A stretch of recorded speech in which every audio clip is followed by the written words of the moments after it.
मिल्कीपुर की विधानसभा सीट पर जिस याचिका की वजह से चुनाव टाला गया था, उसे भारतीय जनता पार्टी के पूर्व विधायक बाबा गोरखनाथ ने वापस ले लिया है। जिसके बाद अब सवाल उठता है कि क्या 13 नवंबर को ही 9 विधानसभा सीटों के साथ मिल्कीपुर में भी उपचुनाव हो जाएंगे।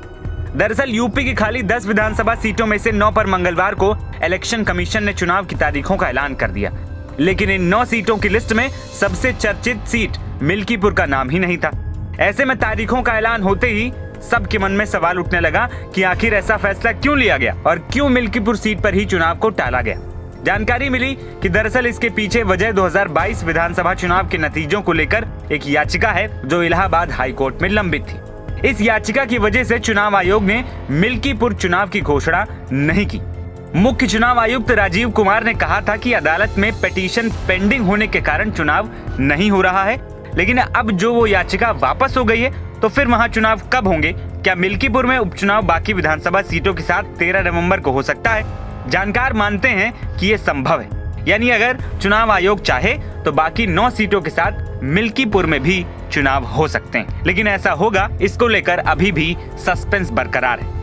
आपको बता दें कि मिल्कीपुर में विधानसभा चुनाव टाले जाने का मामला यूपी में बड़ा राजनीतिक मुद्दा बन गया था। इसी बहाने समाजवादी पार्टी ने माहौल बनाना शुरू कर दिया कि बीजेपी को हार का डर सता रहा है। अखिलेश यादव ने इसे लेकर कहा कि जिसने जंग टाली है समझो उसने जंग हारी। समाजवादी पार्टी ने आरोप लगाया था कि चुनाव आयोग और बीजेपी की मिली भगत से ये सब हुआ है। सपा प्रवक्ता उदयवीर सिंह ने कहा कि सीसामऊ से विधायक रहे इरफान सोलंकी की याचिका के कारण वहाँ तो चुनाव नहीं टला, फिर मिल्कीपुर पर इतनी मेहरबानी क्यों? इस्तीफा दिए हुए आज 4 महीने से ज्यादा हो गया।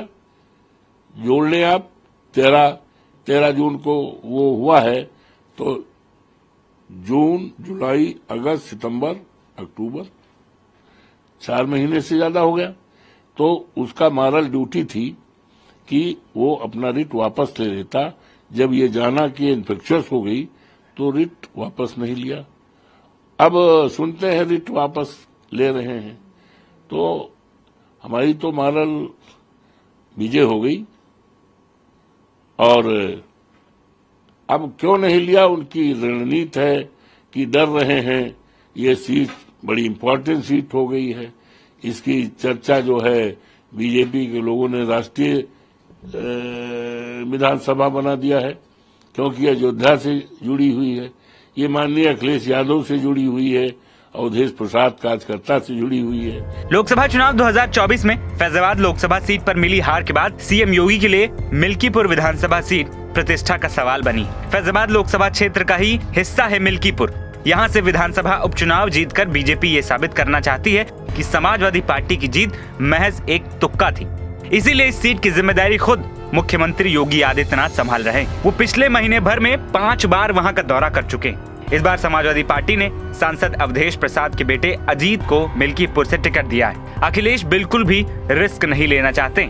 ऐसे में देखना होगा कि इस सीट पर चुनाव किस तारीख को होते हैं। एनबीटी ऑनलाइन की रिपोर्ट।